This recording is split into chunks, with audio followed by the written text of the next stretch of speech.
Something in your teeth. Name 3 foods that get really stuck in your teeth. 3 food. Okay, That first gives you thing a that came to my tongue concept. workout. Tongue workout is crazy. You know, you really got to go rooting. Give me a demonstration.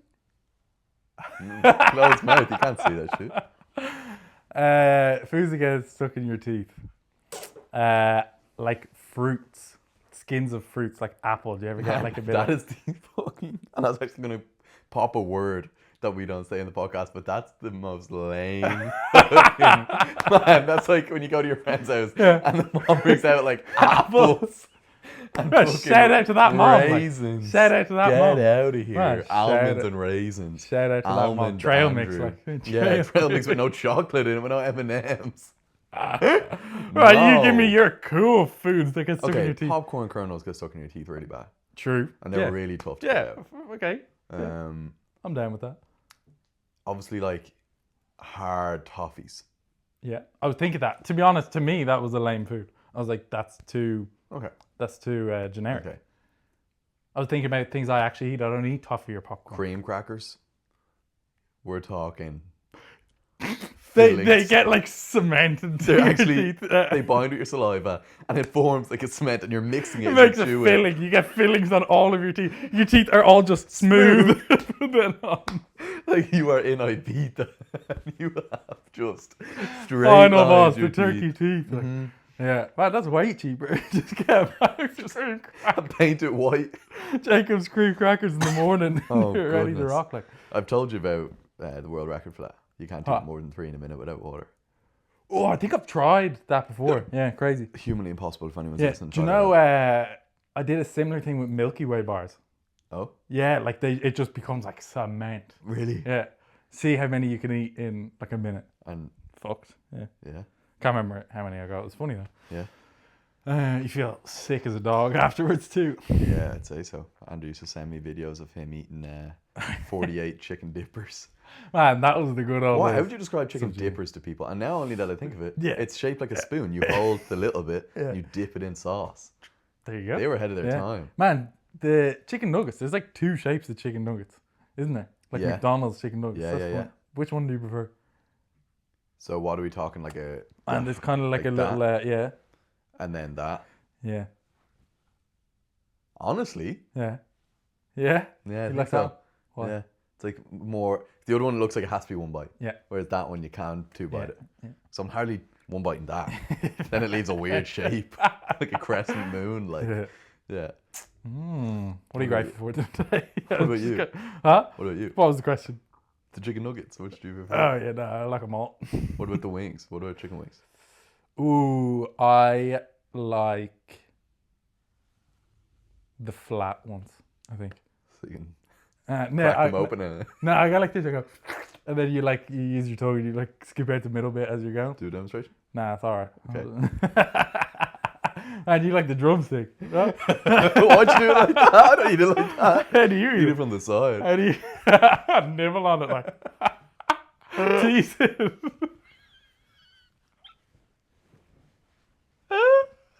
What am I grateful for today? I'm grateful for you.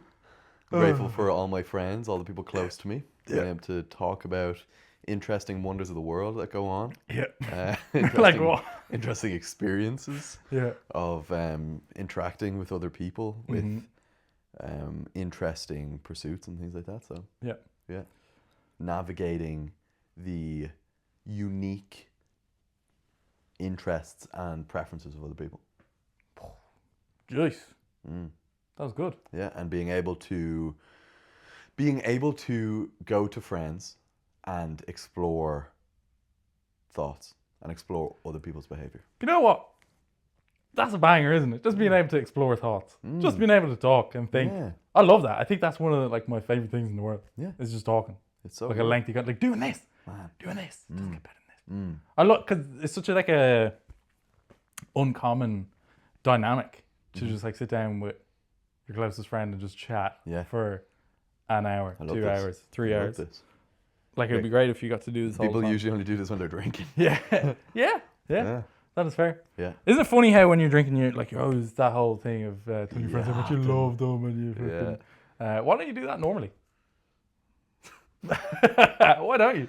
I mean, like, the only thing that comes to mind is like your inhibitions are down when you're drinking. Yeah. So you kind of say whatever comes to mind, but there's obviously there must be a flood of kind of like endorphins communal emotions yeah. and stuff. Yeah, that's right. Of like, what's it like, is oxytocin like the cuddly emotion or the it cuddly is. hormone or whatever. Yeah. Things like that probably go on, and then it's like a positive feedback loop. The alcohol then makes you more comfortable expressing it, and then you express it, and then it feels better. And, but then obviously it dips as well, and you just get tired and drunk and whatever. Yeah. But Yeah, there is something fun about those first few drinks. Yeah. Something fun. Yeah, I can't remember the last time I drank. Yeah. Yeah. Do you think just parked off? I was actually considering just deciding that I don't drink anymore and just like having that as a rule.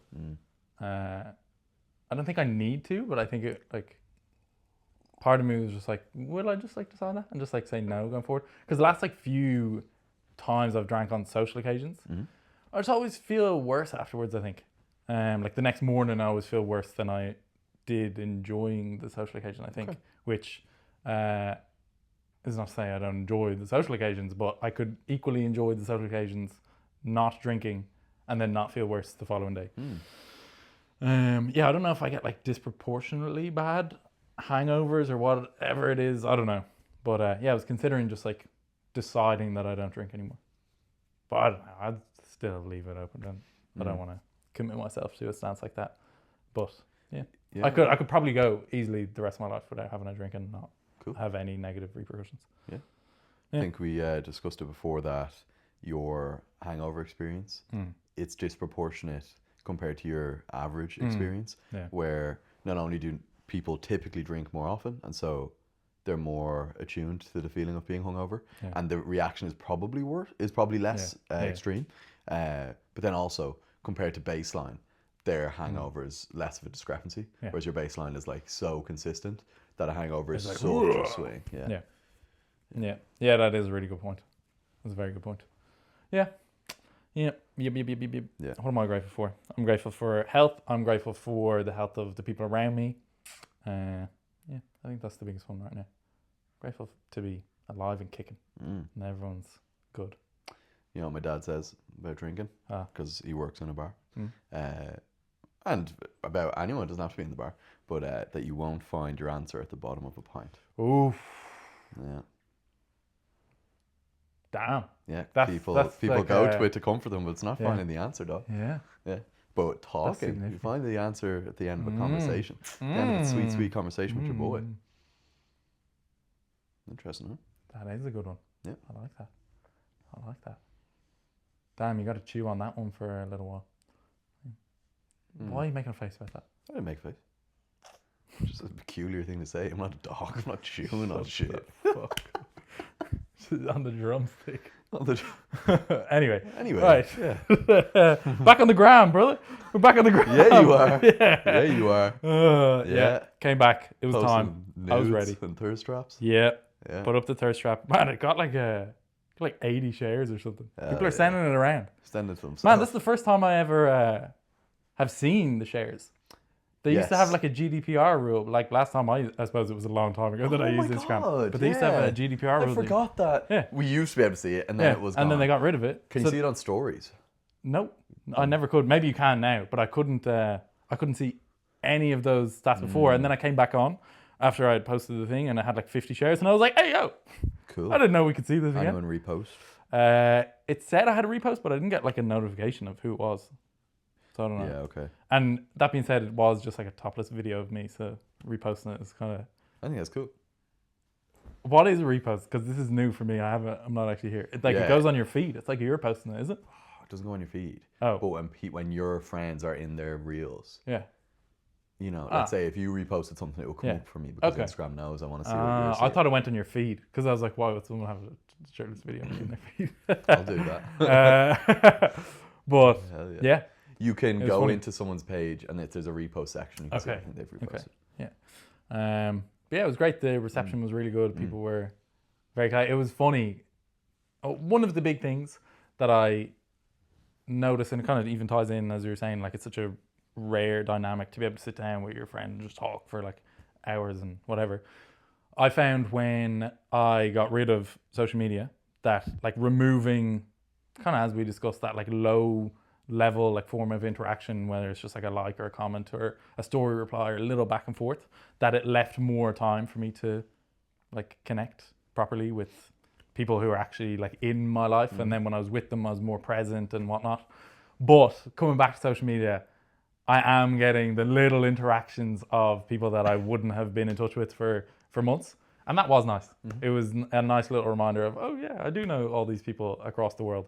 And I have like positive relations with all of these. But then it's also nice to have the lens of, while it's cool to know these people, there is the circle that is around me that is of highest value or importance. So having that lens, having now a means of communication to talk to these people around the world again, that was a nice experience. And yeah, I did find as soon as I came back on that there was immediately the same like draw or appeal to check my notifications consistently. I haven't actually even checked stories or I haven't even done one swipe of my feed. It has just been checking my notifications. And I was like, okay, I need to stop this. I don't want this behavior. So I have eradicated the scrolling behavior, but I don't want that to be replaced with checking my notifications every 20 minutes to see who has liked or commented or whatever. So I have a second phone that I moved all of my work over to. So all my like... Is that your drugs phone? I moved all my like powerlifting lifters over to that. And then I'm going to only have Instagram on that one going forward, I think. And then when I need to post on Instagram, I will just like airdrop whatever the post is from this phone onto that phone, upload it, do whatever work I have to do on that phone at like specific blocks of time during the day, and then that phone goes away. And then it's not taking up like mental space or clutter for me. I'm not inclined to, when I'm just like out and about during my day, during training, to check my notifications and then get sucked into that world. Yeah, interesting. That's a good idea. It's fun being back. Yeah. I want to try post every day. That's the plan. Okay. Back with a bang. What are you posting today? Have a post about being off social media for 6 months and the things that I learned. Cool. It took quite a while to curate it. But one of the books that I was reading, I actually can't even remember. There was two from one guy that I really liked. And a lot of the books, I think we talked about it in the previous podcast, were about the necessity of taking action. You can't just be thinking about stuff you got to do. You got to like create and produce and put stuff out in the world. One of the books was talking from a business perspective, and I don't know, probably won't resonate or like make sense for a lot of people, but it was a big kind of like shift in my outlook and mindset. From a business perspective, all this like marketing research found there's this, what do they call it? I think they call it the 7-11-4 rule. Okay. That on average, before someone purchases or like buys from you or a business, or like in my instance, it's for coaching, they on average consume 7 hours of content from you. So that could be an example of this, like a long form thing where people get to know you, they know your personality. 11 different like touch points, like different posts, different things, just 11 times that you have shown up on separate occasions. Yeah. And then across like 4 different mediums or like platforms or locations. So whether that's LinkedIn and YouTube and Instagram and TikTok, or they see you in person at a competition, or they saw you at a keynote speaking event or whatever, like 4 different places that they've seen you or associated with you, on a billboard, on a TV ad, on a whatever. So yeah, that's 7-11-4. So now I have the outlook, because before I'd have this like posting anxiety that if I put something up and it doesn't get good engagement, that's like a reflection of me and I suck and I'm blah, blah, blah. Now I view like each post as like it's almost like a digital asset. It's like each post is like a brick in the wall of getting my message and my ideas and my thoughts out in the world. Cool. And even if something underperforms, it's still a brick in the wall, and it's still a digital asset that is under my identity and brand, and push my ideas forward and just expose myself to more people is a crazy line. As I was saying it, I was like, pause. Yeah. Crazy. I think you actually would have missed me as well. Yeah. I think that you would have got. To be honest, first post back, I was like hooking half naked, so I am exposing myself to more people. See, Yeah. people don't even notice it's so small. That was crazy. You just look dressed. No, Like no, a no. Barbie, like a Bratz doll or something. It's like- Yeah.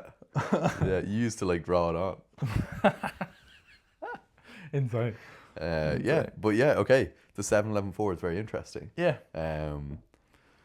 Obviously, it's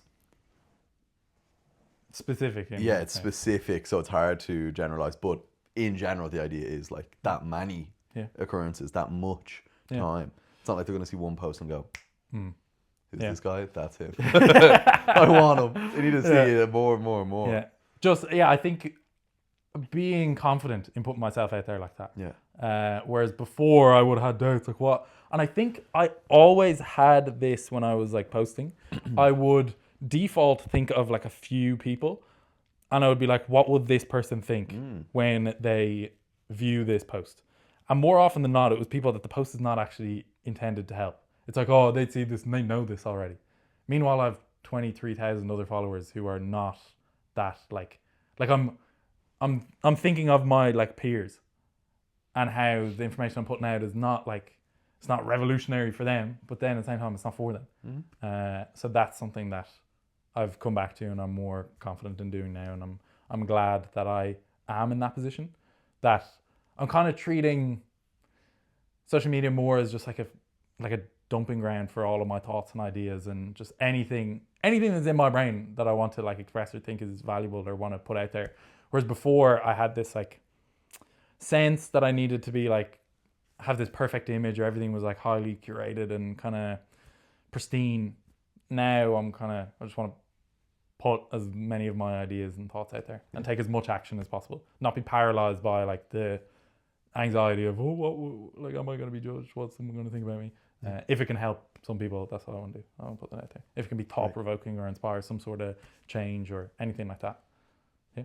Because it's only a drop in the ocean of the stuff that people come across all day. Like it's only a tiny, like my video could be one of 100 videos that they watch, but maybe something stands out. Maybe something has a positive change for someone somewhere. Yeah. I'm glad to hear all that. Yeah, that's the. What are you doing with your DMs? Like, do many people DM you with business, with like lead, like? Yeah, for like business stuff, I basically try push everyone through the like formal application on the website. Yeah. DMs, it's kind of tough. Like even as you were saying, like the little back and forths and story replies with your friends and people who you are like friendly with and kind of on good terms with, because I don't want to get stuck giving a load of my time during the day to that. I don't know if that's like a nice way to word it. I want to try create like a structure. I want to try create a system where I can get back to everyone in a timely manner, an orderly manner, without interrupting the flow of my daily operations. That's what I'd like to do. Try to systematize it, as opposed to by like before it's kind of by default. If something came up, instantly that would take my attention and distract me. I'm just trying to be more intentional with the time that I separate for different tasks, where different pieces of my energy are going, so that it's more orderly. I can be more efficient and get more out of my time. Yeah. What are your social media habits like? I don't know. Probably depends on what I'm doing. Yeah. Like right now I'm chilling a lot, so probably on it more, or like will scroll more. But then when I'm like busy with tasks and things to do, looked into those. How long do you think you spend a day? No, I've like no idea, because it's like I'm not Aware, like you know, like say when I needed to do like 5 hours of work, I knew how long was also on social media. Whereas right now it's like, it's just, I'm sure the days are loosey goosey. if I'm like if I don't have like a social plan, probably way more. But then if I've been like seeing people and engaging with multiple things a day, I could spend no time on it. I'm interested to see next time I'm committed to something like a job or a pursuit that like is like daily and structured. But right now I don't even notice. It's funny, I literally don't notice. I'm okay with whatever the habits are right now. they feel They're not okay. encroaching. Yeah, they don't feel like they're taking away from something else. Whereas I've been in periods where, like yesterday, I wanted to do an extra 2 hours more than I actually did, but I was just on my phone. Yeah, that was going to be my next question. Have you found that it has been something that took time away from things? Yeah, definitely. And then it then also makes me screen for everything else. It's like, okay, am I doing that because I'm too tired and I just like can't open my laptop? Why can't I open my laptop? Am I in the wrong room? Like, did I plan my day in a way that didn't suit me and like ended up like I was fighting so hard to do the work? Why am I fighting so hard to do the work? It's like it feels like the phone is what my brain goes to as a symptom of other things. It's like it's like a temporary relief or like outlet to the easier thing that you can opt for. Yeah. So why is my brain going for the easier thing? Yeah. Let's break it down and form your day in a way that suits better. Yeah, I like that. Reading I'm done it now. A really good book. It's called Getting Things Done. Banger. David Allen. Shout out to my boy David Allen. He looks like the most stereotypical white guy you've ever seen. He looks like David Allen. Two first names, fucking white hair, glasses. Two first names. It's hilarious. You already have one, dog. But so good. And it was fascinating because it tied into another book that I've read, Building a Second Brain. And I realized that Building a Second Brain, this guy basically just read David Allen's book and then took all the lessons and just made it specific for like digital. Okay. So David Allen is talking about like productivity and externalizing your thoughts, like kind of extending your consciousness. Yeah. One of the like core ideas is your brain is not good at remembering stuff. Yeah. Basically, like it's really good at being creative and coming up with ideas. Yeah. But it's not great at like remembering all those ideas. Yeah. Like obviously we can and we can train it, and in school like that's kind of what we're taught to do. But your brain is much better at like creatively coming up with new ideas, not trying to recall everything that you've ever experienced. So if you can start externalizing your thoughts, you kind of free up space in your mind where you no longer have to just like mentally keep tabs on stuff, and then you can like work on higher order tasks and whatnot. So that's kind of the premise. But then this Building a Second Brain is about purely doing that digitally. In getting things done, he's talking about having like folders and like pen and paper, writing shit out and stuff like that. David Allen, my boy David Allen with the folders. Yeah, David Attenborough, dog, fucking fossils. But so interesting. One of the biggest things is a 2-minute rule. So he says do like a... And you used that already. You ain't gotta waste no more time. Fuck's sake, lost my train of thought now. 2-minute rule. Then he was saying something else. 2-minute rule is basically so one of the things is having like somewhere that you do a mental RAM dump. Do you know in a computer the way it has like the short-term memory, the RAM? Yeah. So he's like, whenever an idea pops into your head, you need to have somewhere where you can like externalize that idea. Okay. Somewhere that it goes. Yeah. So for me, I do have that in my phone in this Notion Notes app system framework that I have. Whenever I have an idea that, I need to do this, put it down. Put it down somewhere. And then it was talking about how you can like categorize these. So when you have like an idea of something that you need to do, making sure that you've written out the next action that's associated with it. Because he's talking about how so often people have things in their to-do list that's like tires. And then he asked them like, what is this? And they're like, I need to like get the tires changed in my car. And he's like, okay, is that just something that you do? You just get the tires changed in your car? And he's like, no, I actually need to find a garage. I need to look up the cost of the tires. I need to set aside time in my day where I could go do it. So he's like, okay, write the sequence of that down, what the next action is. Because so often we don't clarify what actually needs to be done. We just have like an amorphous kind of idea of something that I need to do. But if you write out the sequence of the physical actions that you need to do, that contextualizes it in our mind and you feel so much more in control of what you got to do in the day. And then he says when you're doing this clarifying process, if something is going to take less than 2 minutes, do it immediately. Like if you're going to do it at all, just do it immediately. Oh, that has been transformative. Nice. And he's like, you don't realize how much you can actually get done when you do that. And then it overcomes that whole idea of the activation energy required to begin a task. And then when you get it, you have the momentum and it's so much easier. That has been revolutionary. I'm getting like so much stuff done in a day that I would have procrastinated before, where like, I know I have to do this thing, but it's again this like kind of abstract amorphous idea that is kind of stressful that I don't even want to open that can of worms because I know there's more work involved there of something that I would have to do, creating a lead magnet. oh, that's just like sounds Yeah, like that's this like a- ambiguous thing. Yeah. When you actually break it down, it's like, okay, go onto a site that you can create a landing page on, and then open up Google Docs and transfer across the information that I have in a separate Google Doc. And then it becomes this step-by-step procedure. And then you realize, oh, to actually get this started, it's so easy. Yeah. And there is a sequence of things. And it took me 1 minute to actually break down this big, scary idea in my head to something that I can do right now and get done in the next hour. So that's been a really good book. I like that a lot. But it was funny because I read Building a Second Brain first. Yeah. Go now reading this one and being like, hey yo, fucking Tiago, who wrote the other book, he just stole all this shit, man. Tiago stole David Allen's flow, man. Did he reference him? No. I don't remember. No, I don't think so. I don't think so, man. Thief, man. Yeah, he's a fucking Tiago the thief. Yeah. I think he was saying that he had I'm gonna butcher. I can't remember what it was. He said he had some like crazy memory issue. I think he got hit in the head. He got bonked on the head or something. So he forgot where he got the ideas from. Fucking gobshite. Check your folders, man. That's it's all there. But he was saying how he needed that to be able to, like, he needed this external system to be able to operate, and then he fucking scaled whatever.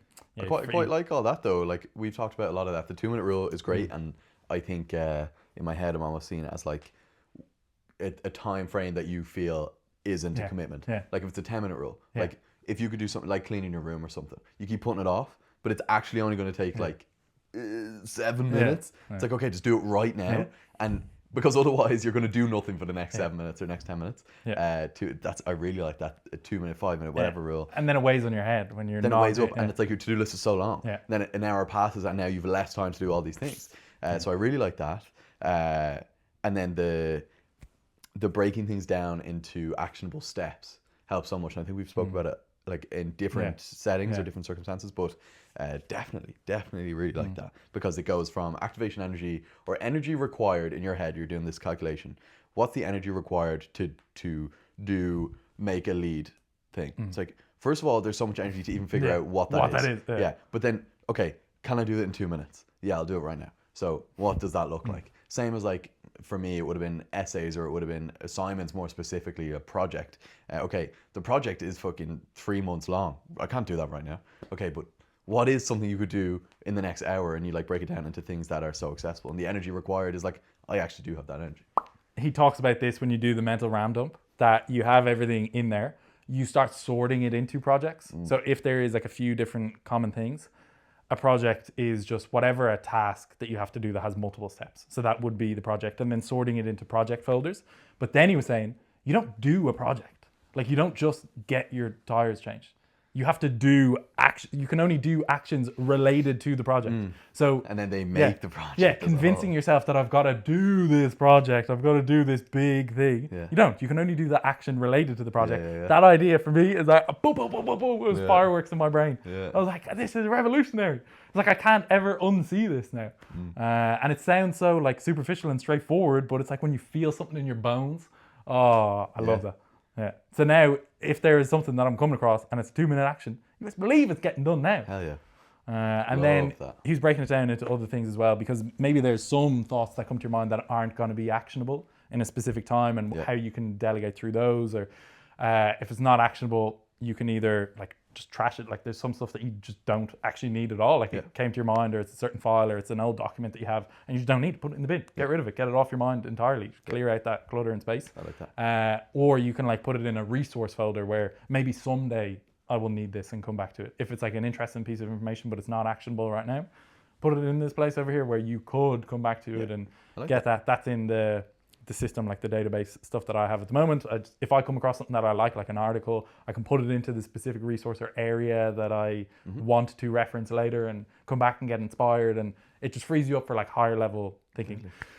And then there's other options of, okay, if something is actionable but you can't do it right now, you can like delegate it to someone else who may be able to execute on it better than you, or you can defer it until a later point. So you schedule like a reminder that, okay, there's this thing that I need to do on Thursday at 2 p.m. and you set a reminder in your calendar and whatever. But it's like a system, it's like a framework. I love a system of how you get stuff done. Because he was talking about, he is like just a coach who works with entrepreneurs and like CEOs and business people to try like refine their productivity and whatnot. Like that's his whole jam, his whole flow. Lost my train of thought again. Motherfucker. No, this is what it was. Man, I need to stop taking caffeine before these. My brain's working on too many things at once. He's like fucking, okay, say it's Monday, the 17th of January at 11:42 p.m. What do you need to do? Like, what is it that you need to do right now? And then you reference your folders, and then you know exactly what you need to do for the next day. Or it's fucking Wednesday. You have a gap between your meeting that you have 30 minutes. What do you need to do right now? When you've got like a whole business, and this is what I was finding, there's like so much stuff that you could do at any given time. How do you know you should be working on what you're working on and you shouldn't be working on what you're not working on? You go through your mental RAM dump. You see your projects and you see the things that fit with another idea that they had, the energy constraints that you have. So like, how tired are you at the end of the day? Don't take on a task that is going to be too demanding. The like physical constraints where you are, you might need access to a computer. You don't have a computer, okay? You can only do whatever X task is now. It's like everything is assigned, so you know you can get stuff done at the time you need to get it done. And one of the quotes, it was something about freeing up your mind to know that what you're doing right now is what you should be doing, and it's okay to not be doing what you're not doing. Yes. Because before, love that. I would have this sense of like, okay, I'm kind of doing all this work, but I feel stressed because there's like a million things I could be doing. And then it like spans over the full day of like morning to night. There's something I could be doing at all times to like further the business. And you're like never relieved from this like stress and hum in the background.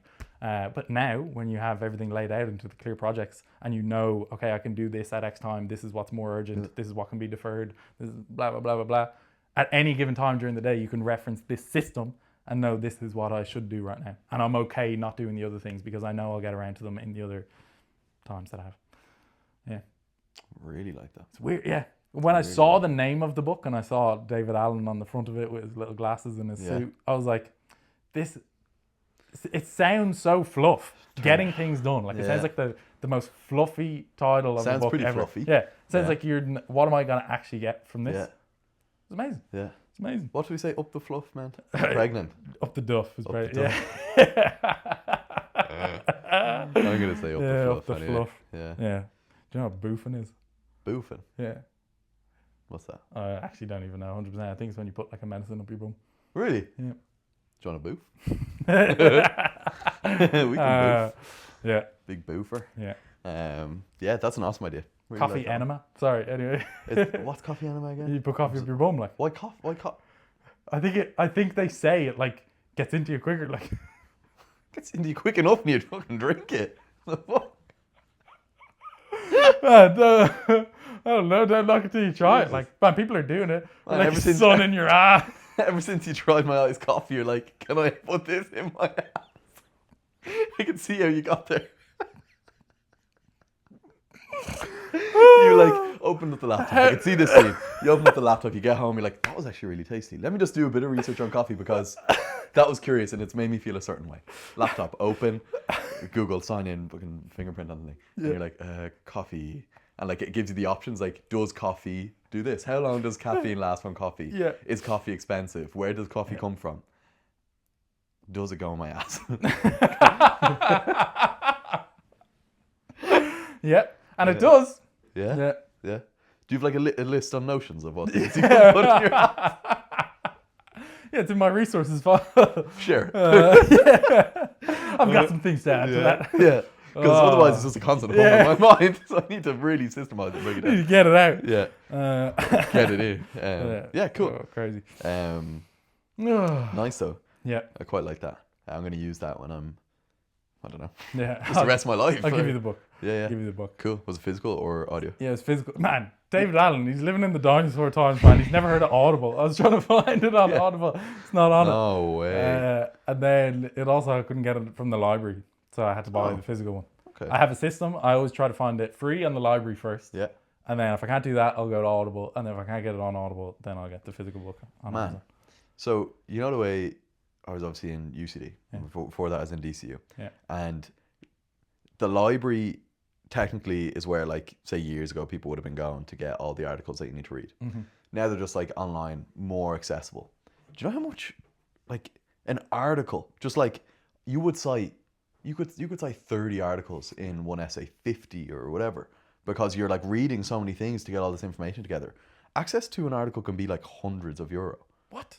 So like UCD pays or A has big- a partnership yeah. with a specific journal, Yeah. and the journal then gives them access to everything that. Fuck. Man, to publish an article Yeah. with, say, like the paper I wrote, and when I get back, I actually need to. I completely forgot about that. I need to like go. Man, about if you had a publishing. system where you could put these. Oh no, like- honestly, I put it in the trash. No, when I got to publish that, the article we decided on, it's like cognition and learning or something, or cognitive development or something. It's like €3,300 to publish the paper in the article, or to publish the paper article in the journal. What? So UCD have a system that they, you know, They pay a subscription and then UCD it's pay. like, Yeah. Isn't that insane?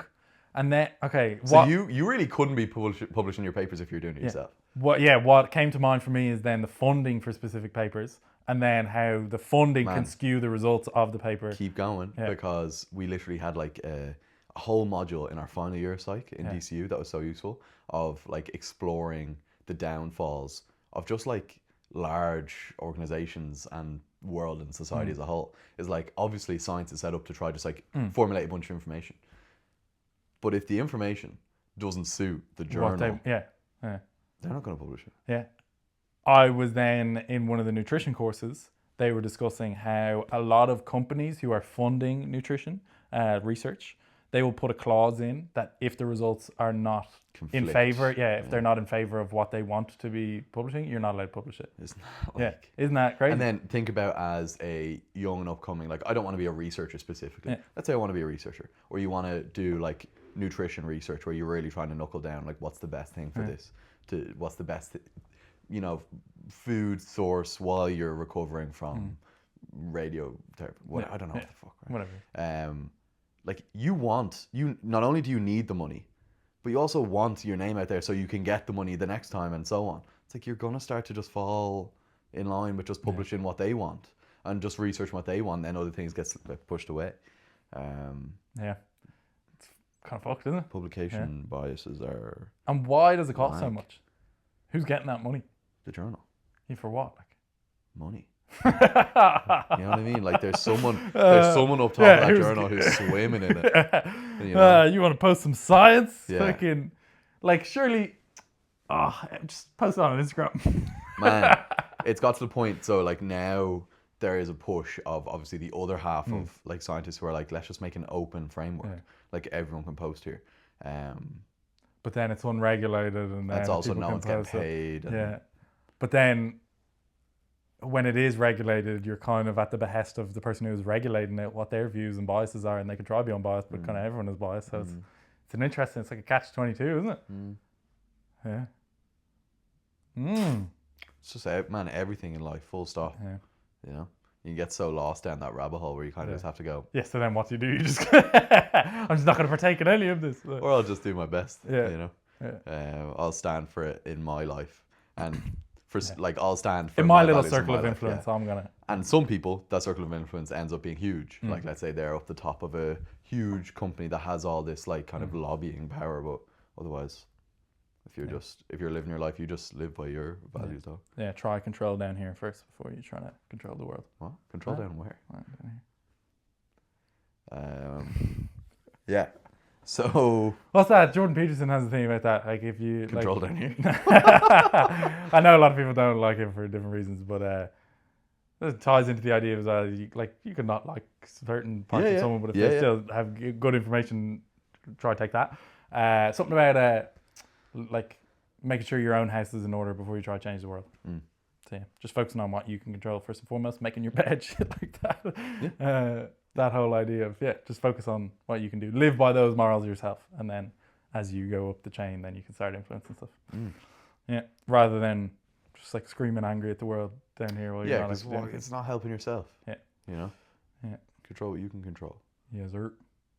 Very good. Right, you're almost competing. I am almost competing. Tell me. So Everything. What day is today? Monday. Yeah. So tomorrow's Tuesday. I compete Saturday week. Shit. So like 10 Yeah. 10 or so days. Shit. So Have you taken your last heavies and everything? No. Wait till I tell you. So, Oh. yeah, wait till I tell you. Oh. So, well, first of all, we knew we were going to this, and then we were going to nationals in approximately 11 weeks Yeah. of training. Yeah. So we said, if we go all in on like the standard, we didn't say all this, but this is I'm explaining it like this. Yeah. If we go all in on the standard, like let's build up, and like do all these like heavy singles, and then like empty the tank at the meet, and it's like, even just in general, I'm trying to like move away from that in my mind, because it's like then I'm so fried after or whatever. But for a couple reasons, we decided to treat this competition as like a day out to max out and like do a bunch of heavy singles. But I'm just going to train right up to it and then right through it up to Right. nationals. Yeah. So nationals, we will do the whole like, when I say standard peak, like Yeah. it's powerlifting training. I'm trying to like not structure it like that in my mind, because I need to be able to just like move go fluidly through through all this, yeah. training. And like, I can just lift heavy next Saturday. Now, obviously, by basic principles, we're lifting heavy right now. We're building it up to the point that we hope that I've lifted intensities and loads and rep ranges sufficient to prepare me to lift maximally the following weekend. But we're not doing like this. When I say standard, it's a bit probably tapered, some yeah, some singles on the competition lifts up to pretty heavy, and you deload.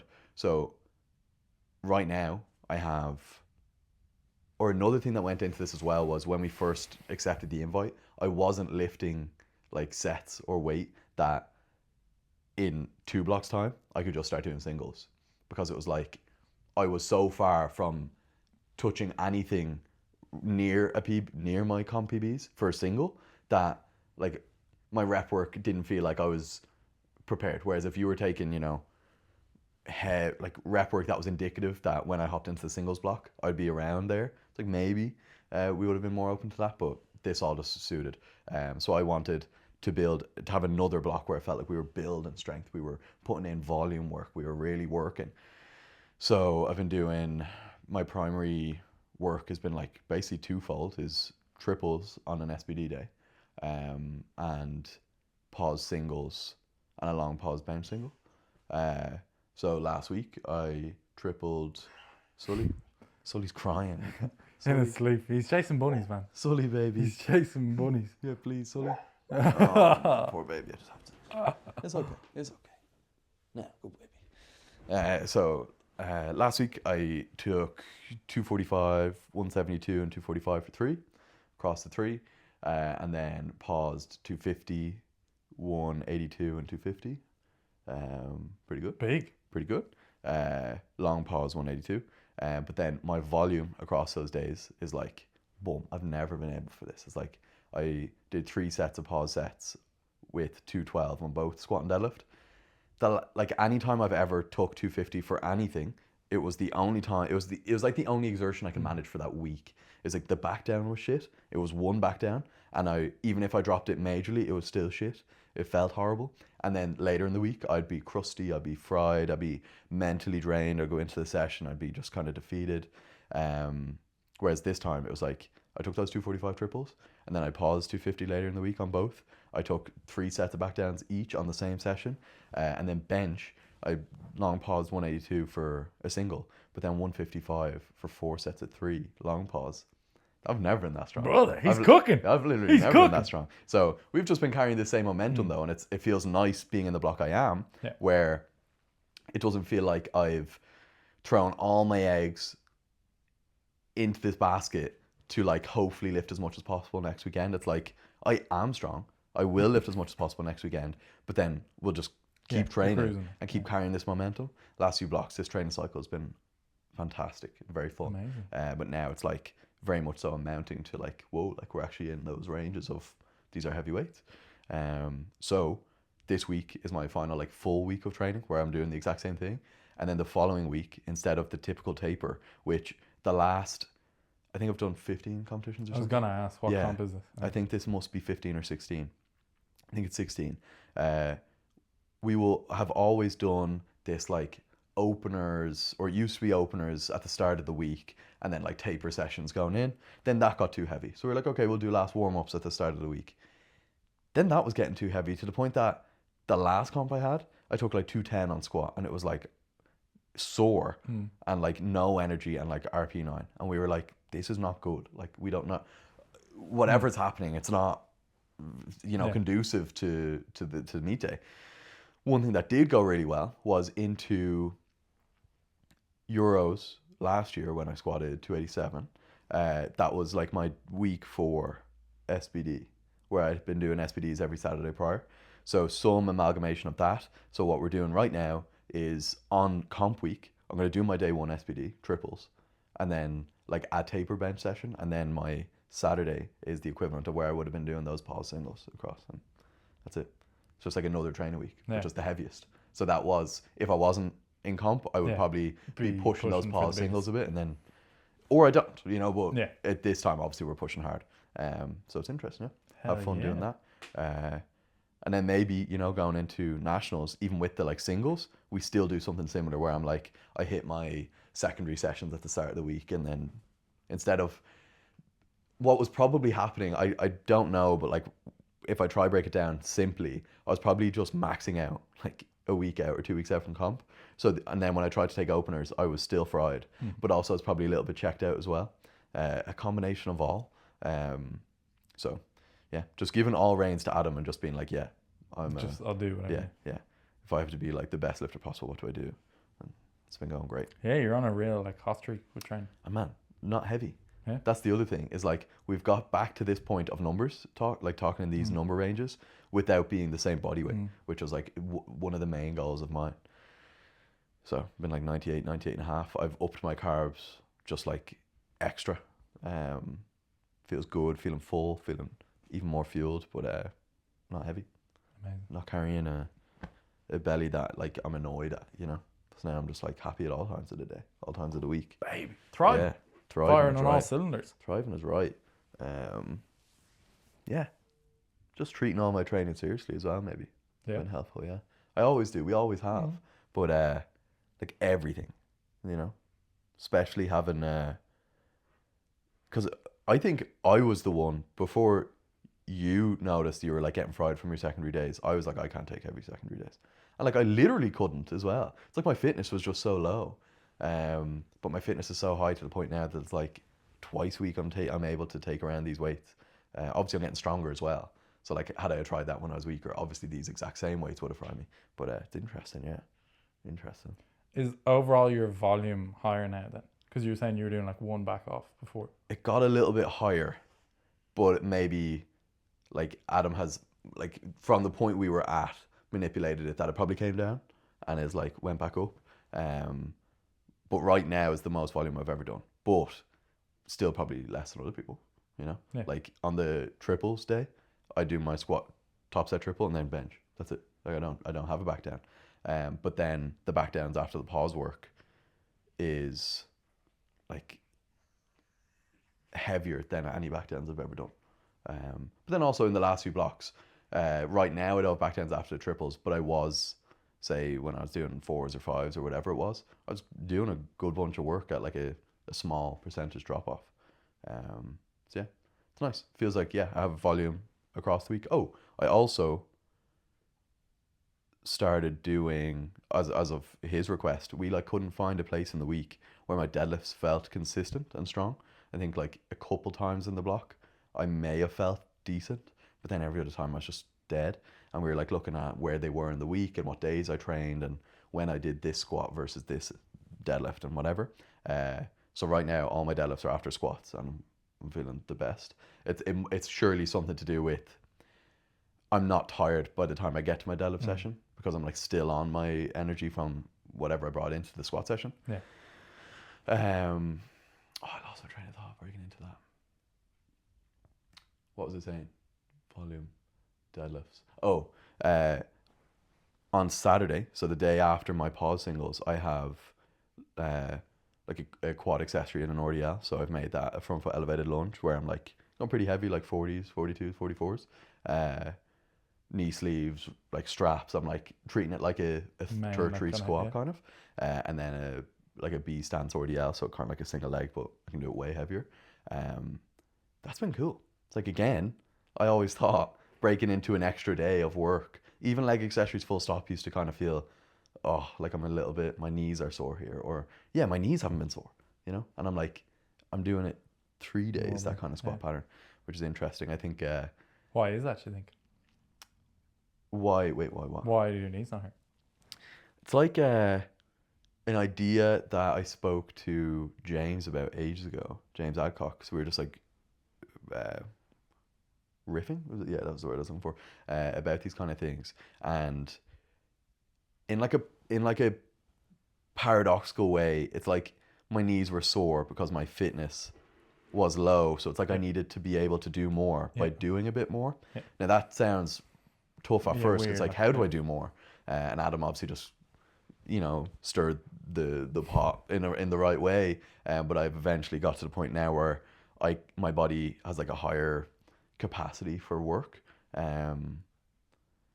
through doing work. Maybe that's what it is. Maybe it was like by not doing enough for your body. Obviously, everybody's enough is different, but by not doing a certain amount, my knees were just, and my body and my mind as well, like what I thought I could recover from, meant that when I did more, I was probably, oh, my knees are sore, and then you behave like your knees are sore, and it's been cool. And seeing other people's training used to, okay, maybe it depends on what kind of like frame of mind I was in, but I used to be susceptible to thinking, fuck's sake, I'm not able to do that. XYZ. How are they able to do that twice a week? How are they able to squat a third time? How are they able to do back downs that aren't 50 kilos less? Why am I so sore by the time I get to my second back down? Like I was framing it like that, whereas it became with like Adam's support, like Agatha's doing 6 SPD days a week, 7. It's like, I could probably squat a third time when my body's ready.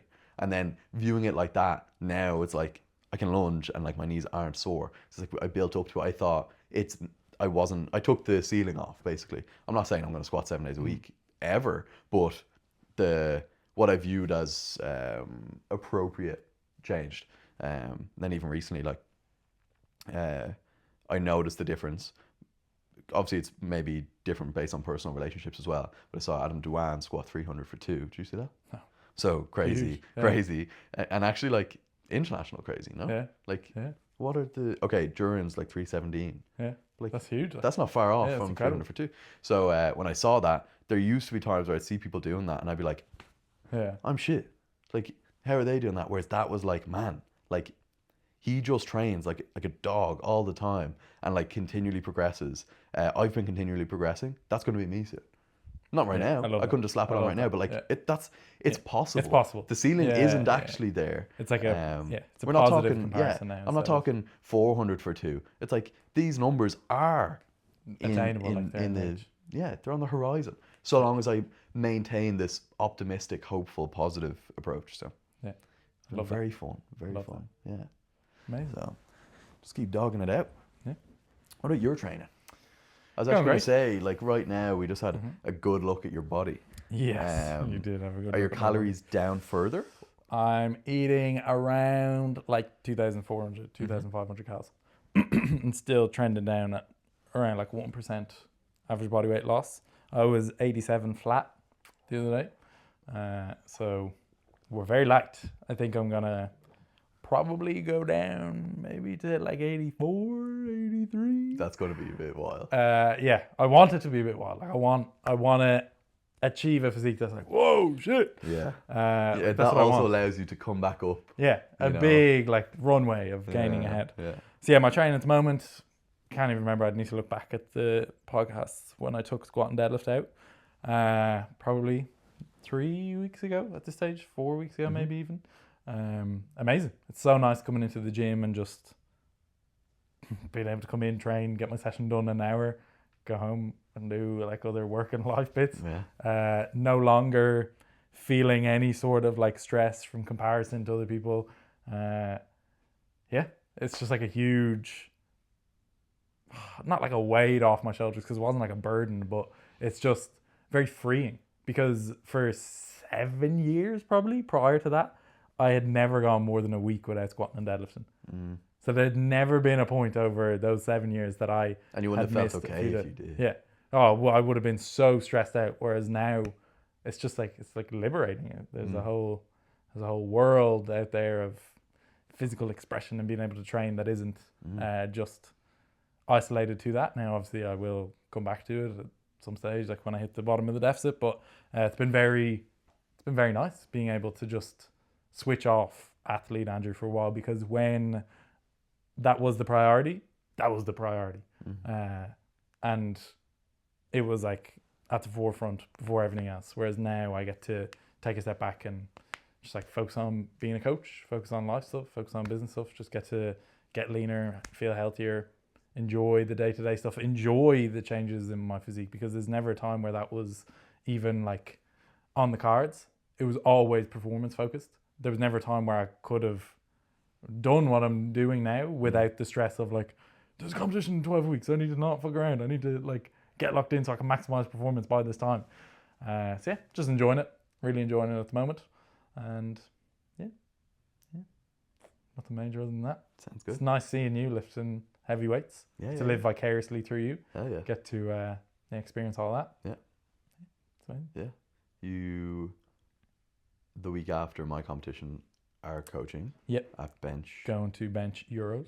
And which will then be fun. In Malta, in the same hotel that we were in so fun. For Junior Worlds, which is really cool. You're staying in the same one we stayed in, or it's in the same it's comp in hotel? It's in the same comp hotel. And you're I'm going to stay in that one. Nice. That's cool.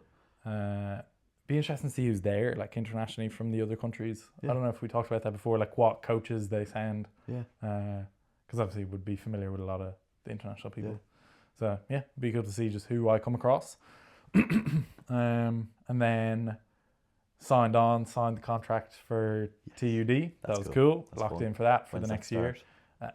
I don't know. They said they're having a meeting this week at some stage to lock in wherever the location is for the training and whatnot. So that'll be good. That'll be something I can focus on, direct my energy and effort towards. Mm-hmm.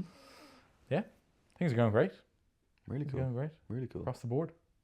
What else do you have? And then you'll be at nationals. Yeah, coaching. I have 3 or 4 people doing that. There's one person that I'm not sure if they're gonna go ahead with it, but 3 to 4 who are locked in there. That'll be fun. Yeah, a couple of people eyeing some podium spots and whatnot. That'll be good. Nice. What weight classes do you have people in? So I have 57 girls, 63 girls, 69 girl, under 120 guy. Cool. Yeah. Awesome. Yeah, it's cool having 3 girls competing in the different weight classes. That's fantastic. Yeah. I can't wait. I think it'll be a good one. Yeah. Yeah, and then I'll be there to watch you. I'll be in the bar. I'll be sneaking in the back. Yeah, Where's your coach's pass, Andrew? Yeah, Don't worry about it.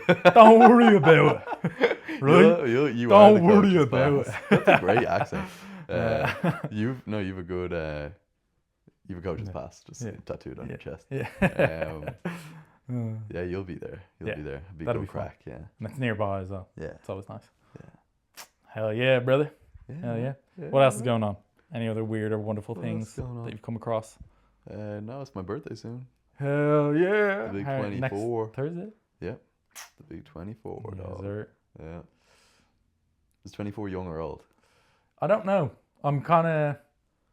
Feels a bit old. Yeah, it does feel a little bit old, but so young, man. Come on. I'm looking at people who are like in their late 30s now, and I'm like, that's the prime. Like, you're not in your prime. Man, you kick the prime down the road as long as you can to still feel like you've got something ahead of you. Like, you don't want to feel like it's downhill. So long as you feel you're in your prime, you're in your prime. Age is just a number. Yeah. What? Why'd you make it weird? I was going to say, anyway. We're done. No, someone was talking to me about this yesterday. Age varies in how young you feel when you're at that age. So, like 31 is young, but 29 is old. Yes. Just because that's the difference of a decade. Yes, that's framing. Correct, yeah. Damn. Yeah, that's true. 24. We're only young whippersnappers. I think it's young whippersnappers. Yeah, we're only young whippersnappers. Yeah. I'm thinking I'm gonna hit my prime now, and I'm never gonna hit my prime. What is your prime? What is your prime? No, I was thinking like my physical prime, my intellectual prime, my fucking intellectual prime, Optimus Prime. Optimus Prime. Nah, I'm always gonna be in my prime. My prime is right now till the fucking day I kick the bucket. Like, I know. Yeah, I know it is. Man, I'm fucking. Yeah, we're just driving. That's what this it ship's is. never going down. We're just, the trajectory until it upwards. just goes. You know what I mean? This Well, I've rocket's got to just- live forever. And Yeah. this thing Whoa, whoa, whoa, whoa! Oh my god! I did it first, don't I? Yeah. Man, you fucking goaded me. You got me into it. Yeah. Hi. Yeah. Sully wants to get involved. He's telling us what time it is. Yeah. What time is it? Time to wrap it up. I think that's actually exactly 1 hour. Lovely. Right. Wow. Thank you guys for listening so much to another hour of rambling. Hopefully something was coherent and beneficial in there. Absolutely. Absolutely. If you enjoyed, make sure you subscribe. Hit the bell on YouTube. Hit the bell on Spotify. Rate us 5 stars on Spotify. Do all that good stuff. Lots of love. We will see you in the next one.